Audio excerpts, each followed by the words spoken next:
So, I am sitting here thinking about. I am. I have been diving into my own personal childhood emotional neglect. I've been experiencing what I have called the reckoning, which I guess could also be referred to as another dark night of the soul kind of thing. I've been experiencing this since November of 24. Um, so,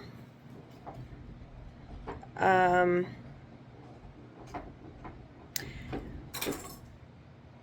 what is weird to me is how there is so much stuff that I have excused, overlooked, whatever. And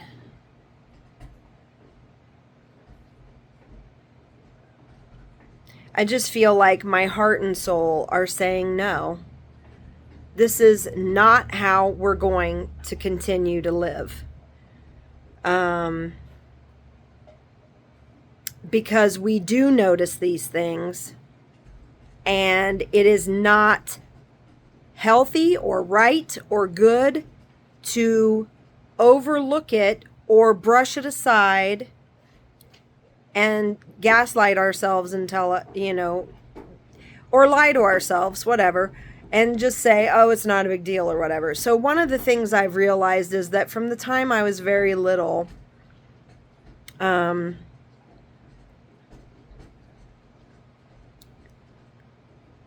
I was taught to pretend that how I feel didn't matter,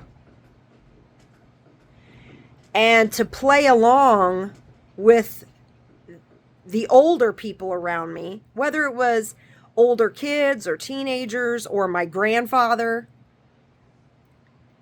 people who should have been leaders in my life. They should have been protectors. They taught me, oh, they're just teasing you. Just don't let them know. Don't let them see that, your feelings were hurt. Never show them that. Just act like, yeah, so what? I don't care. Now, I will say, to a degree, life is rough, and you have to develop ways to deal with it. And one of the ways of dealing with people giving you a hard time is to either act like or admit, like if they're picking on something about you that is true, but now that they're making a big deal of it, you feel ashamed. You don't need to be ashamed. Just go, yeah, I know. So what? Pull the rug out from under their feet. Because we all have things. We all have issues. But look, I'm talking about when I'm a little girl and I need guidance and I need love and protection. And I'm hurt by something a family member said. And I'm told, oh, they didn't mean anything by it. Don't worry about it. Don't worry about it. They didn't mean anything. Okay, look, I'm not worried about it. My feelings are hurt. Why would they say something like that to me? Why are they treating me like I am a joke or less than or something? And why is that okay in our family to treat people like that? We're supposed to love each other. We're saying the words, I love you. And here's the thing. I was listening to The Gifts of Imperfection tonight as I was driving home from work, and it's by Brene Brown. And one of the things she said, somebody asked her in an interview one time, can you love somebody and still cheat on them? And she said she took a few beats before she answered them, and she really thought about it. And she said, well, I don't know if you can love somebody and cheat on them, but what I do know is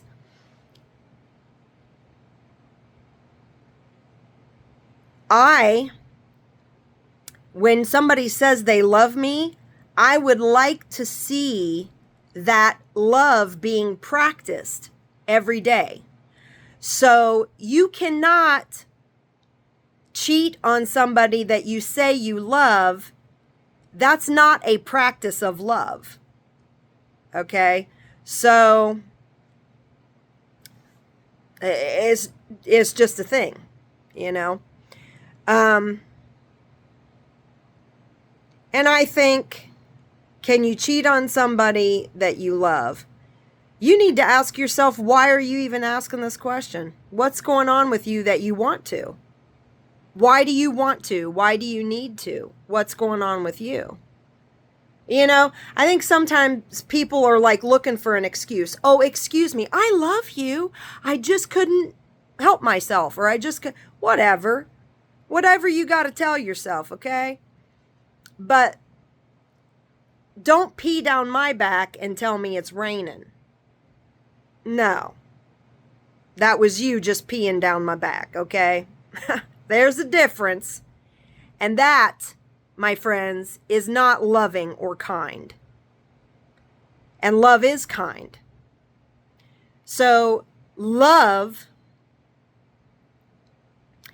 does it mean anything when you say the words, I love you, but you don't practice it? I'll tell you what, it means a lot less. That's what I can tell you. It means a lot less. So I'm looking at my relationship with my parents, and I'm realizing that the same emotional neglect I suffered as a child, I am still suffering as an adult. When I am around them, they don't bring out my best. They bring out old subconscious patterns of behavior in me. So I'm working on healing my inner child, because she deserves to be seen, heard, loved, and valued, and protected, and to feel stable. Because those are things you do when you love somebody. You want them to feel secure in your love. Or otherwise, what is that you feel? If you don't want them to feel those things, do you really love them? I don't know. I don't know. But that's the kind of love I need. I need love like Brene Brown was talking about. Love that is practiced every day. Don't tell me. I was married to a narcissist for 23 years. He was great about telling me how I just meant the world to him. But if I talked to him during a football game and said, hey, can you run to the store because we have company over that you wanted to have over, but we're out of ice. Can you run down just to the end of the block and grab some ice? And he pitched a fit like that was just the end of the world, that I would talk to him during a football game. Excuse me? What is your problem? And maybe to you, you're like, oh, that's not really a big deal. Oh, believe me, honey, that is not even. That's just a tiny splinter in the iceberg of unkind, impatient behavior on his behalf, his part. Anyway, this isn't about him. This is about me and the things I've experienced that are not love. And the fact that my heart and soul have zero tolerance for that anymore. Zero tolerance. I'm looking at all the relationships in my life and I'm asking, do you reciprocate the love and the energy that I give to you? My open-heartedness, my desire to share and connect heart to heart with you, can you reciprocate that? Or are you dodging me and saying, hey, let's go watch a movie, or hey, let's go numb out together. Let's go numb out together. I don't want to talk. I don't want to hear about your life. Then why are we hanging out? You know, text me. Text me if you don't give a shit. Text me if you just want You know what I mean? You don't have to. Why am I coming to visit you? Oh, was it you needed attention?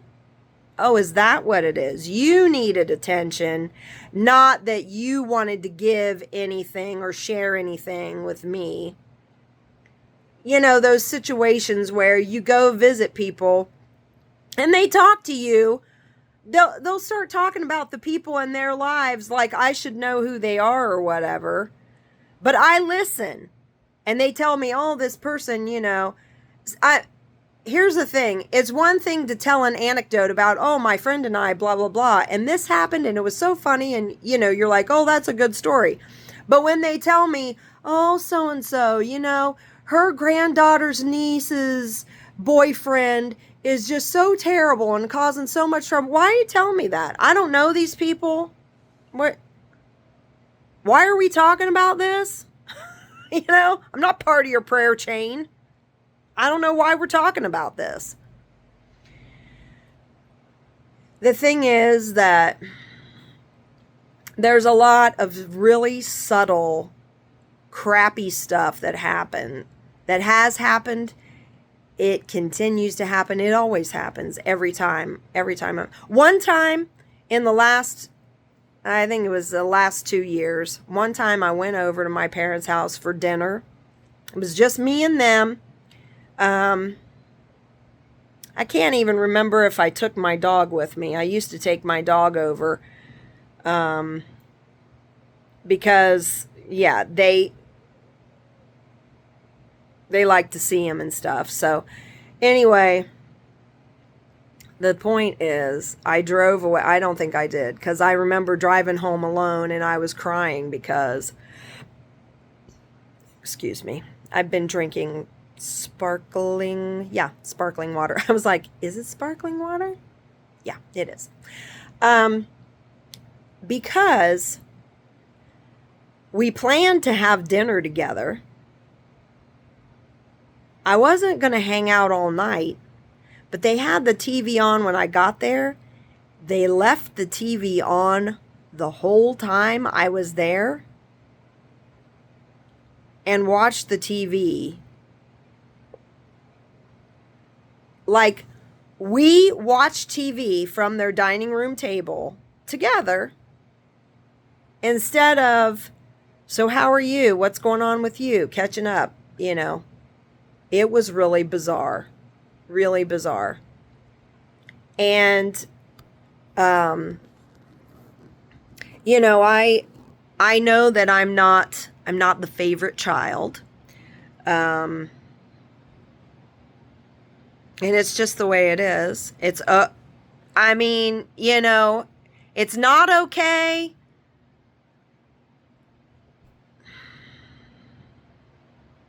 I'm just realizing, here's my thing.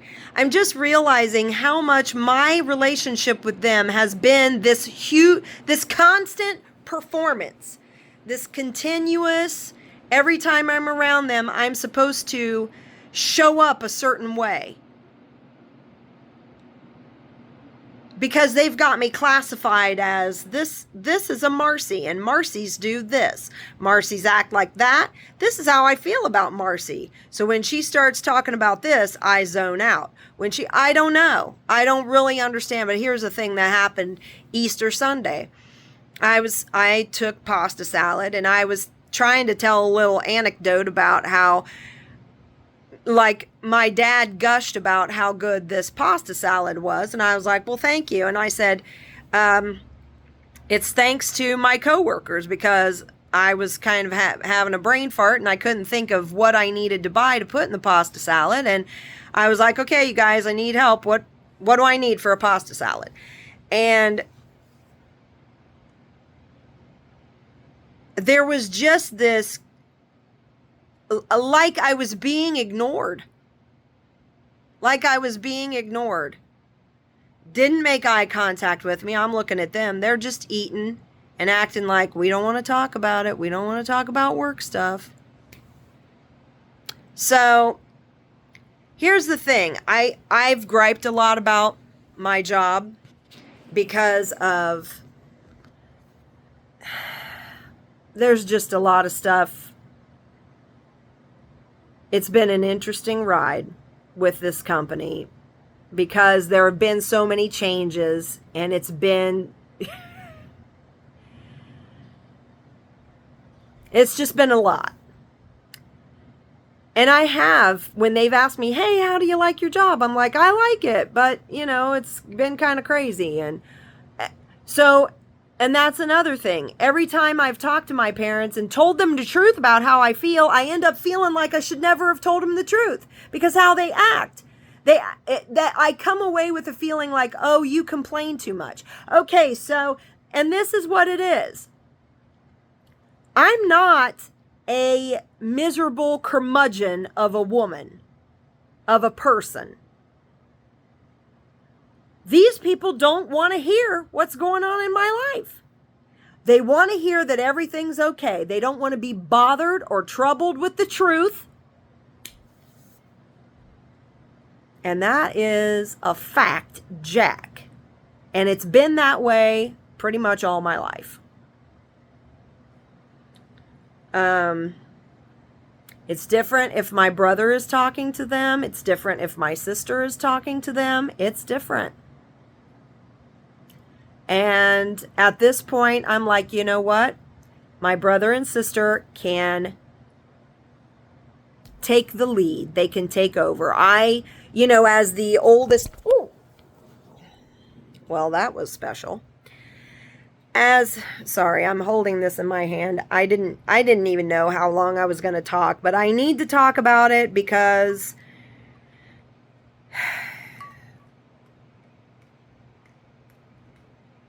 I do. I need to process this stuff that's going on because I've been blowing it off and acting like, oh, it's just mom and dad, whatever, And I'm realizing that the things I have been calling okay or good or I know they love me in their way, you can't get blood from a turnip, Okay, yeah, fact. They love me in their own way. Fact. You can't get blood from a turnip, meaning you can't give somebody what you don't have. So I'm looking for people who can reciprocate. When I'm reaching out from my heart and I'm trying to engage with you, to get to know you, to cultivate something, to cultivate a deeper connection. We can connect over food and movies. You can connect with anybody over things like that. That's very surface level stuff. But I feel like family, aren't these the people who are supposed to have my back? How can you fucking have my back if you don't want to hear about my life and what I'm going through? I am alone, So, and I've had my moments with my parents where good God, I moved halfway across the country to get away from them and my ex. And that's just true. That's just true. Because I knew I was in a bad relationship with my parents. I knew that they were the source of my codependent behavior. I learned it all from them. And I needed to get the fuck out of town. Because I wanted to learn a different way to live with myself. And I wanted to start over. I wanted to create a new life for myself. And then my son gave me 2 grandkids, and I was like, I'm not okay with these kids not knowing who Gigi really is, So, anyway, it's just a thing. It's painful and it feels weird to me because I'm like, geez, well, it's been this way forever, but it's like I'm digging into there are parts of it that have healed but I'm digging into deeper layers of this, inner child woundedness. And I'm going to do I'm working with a life coach right now, and she gave me some homework to do. So I'm going to do that this weekend because it probably will be emotional, and sometimes when you're dealing with that kind of stuff, it's so emotional, it drains you physically. And I was like, if I'm going to open a can of worms, let's make it on the weekend when I can take a nap if I want to take a nap. You know, if I feel completely wiped out, I could just go to bed. So that's what I'm doing. And there are 2 different types of homework I'm supposed to do.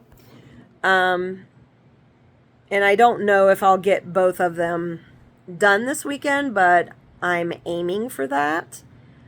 But also I know that there's no rush to heal myself. Like, I am doing this homework, but I'm just like, you know, depending on how I feel, yeah,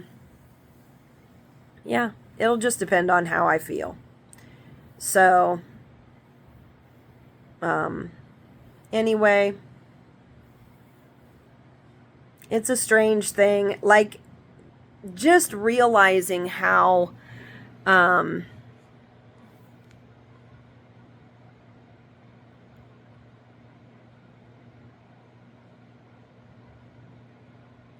brainwashed I was, you know, and how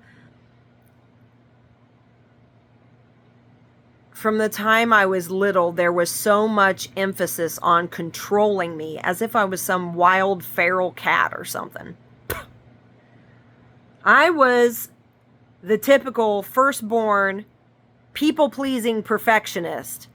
You raised your voice to me, and I was snapping too. Yes, sir. You know I just saluted with my wrong hand, or the wrong hand. But anyway, you get the point. You know, and I was an ornery kid. I was a kid. But I didn't need, I just feel like my dad was heavy-handed. My mom was heavy-handed in a different kind of way. You know, and I understand this isn't new to me, this realization stuff. So I've already been through a round of like being really pissed at them and forgiving them and being like, yeah, you should have this, you should have that, but how are you going to, if you don't know, how are you going to do it?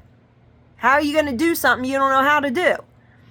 It's not like when they were raising me, they didn't have all these influencers online. There was no online back then.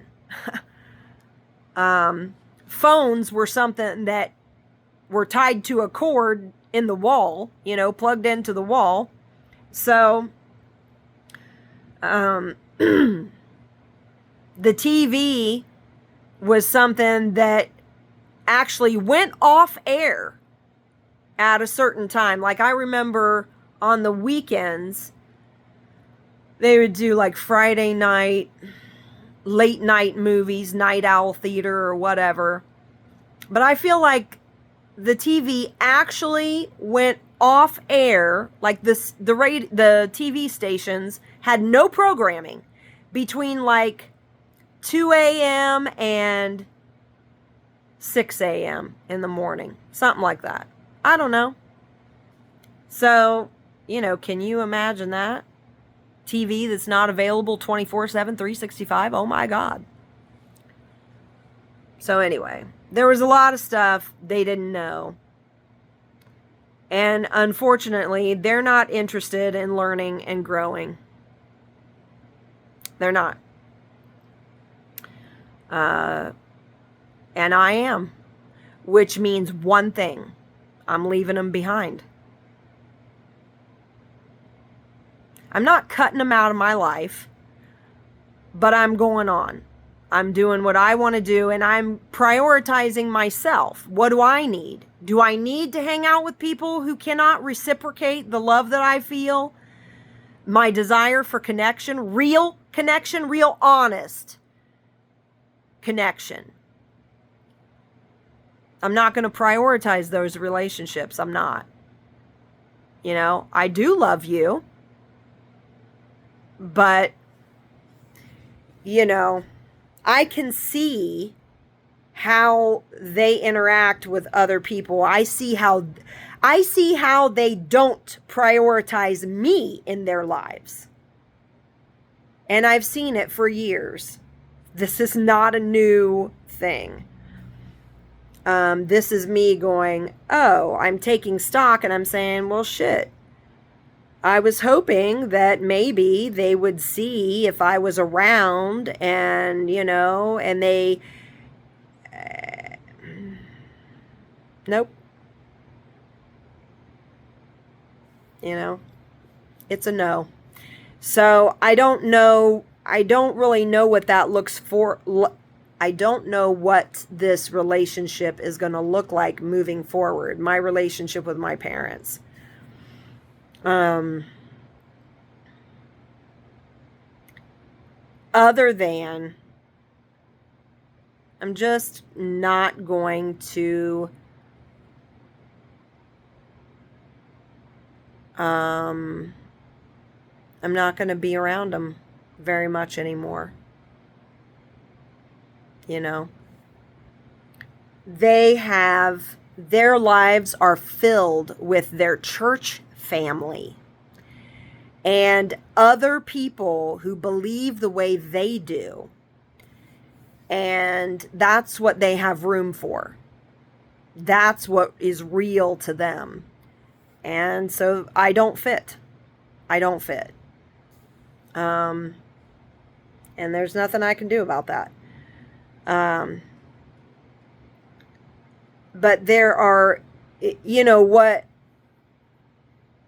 I really want to see for myself is I would love to get to a point where I can go be around my parents and stand up tall and straight and like in my full stature within myself, not just physically, but I mean internally show up and be 100% myself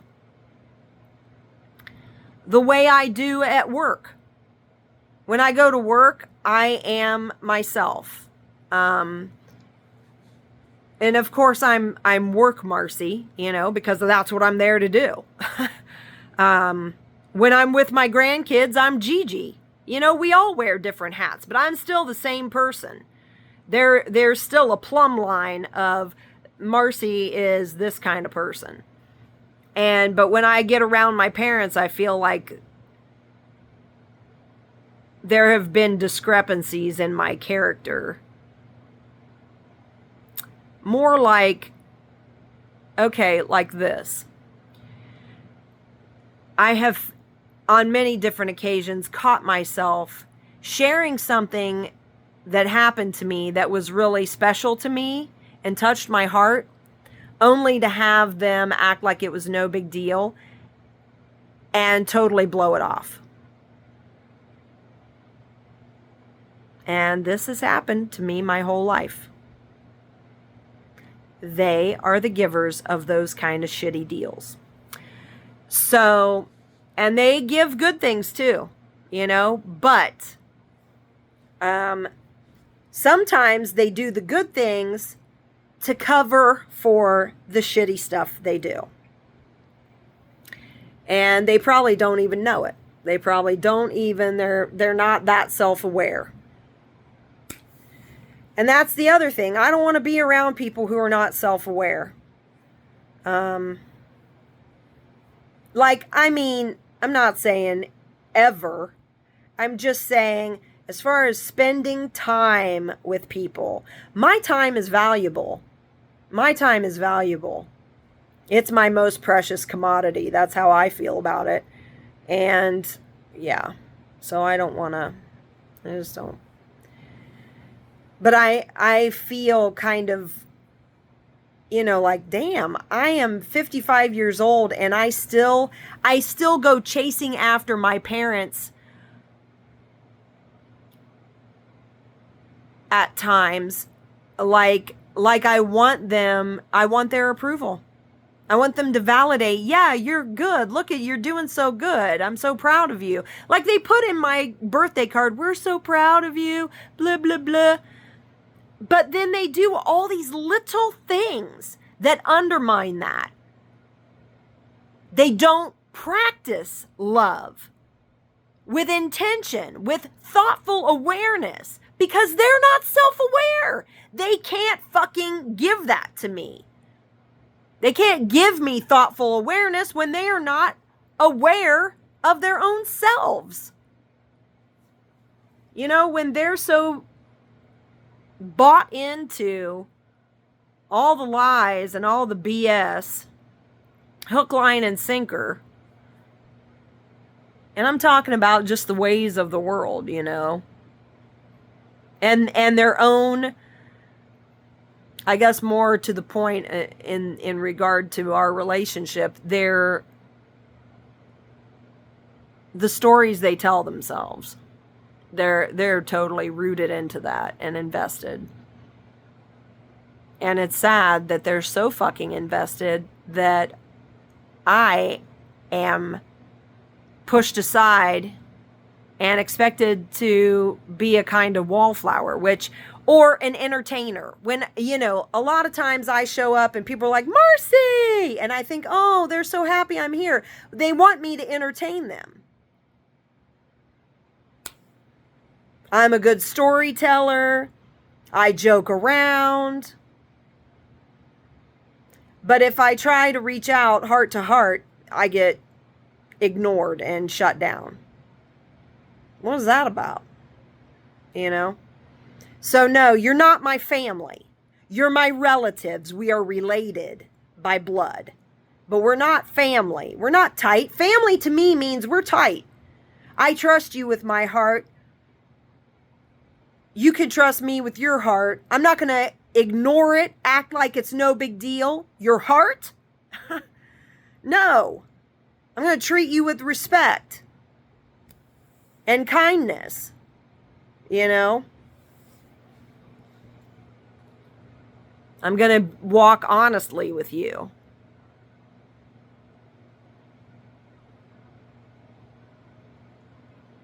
I'm going to have the tough conversations that we got to have because we need them for our relationship to survive, and not more than that, for our relationship to be healthy and thrive.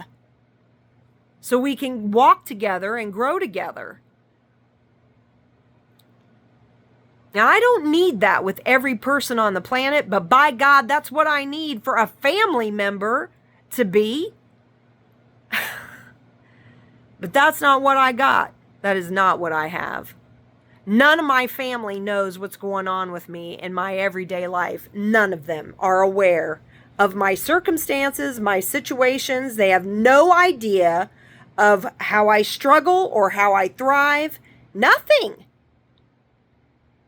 You are then my relatives. You're my relatives. And I love you. You are my relatives and I love you, period. Just like my cousins, my aunts, my uncles, they're my relatives and I love them. Yeah, heck yes, I want to get together for holidays. I want to see you. I want to tell you I love you. And then I know exactly what we're going to do. We don't love each other that much because we just part company and go about our lives as usual. You know? I'm an introvert. I don't want to be part of 50 million people's lives. I don't have the energy for that. No, I don't have the energy for that. But I would like to have a handful of people that I truly could call family.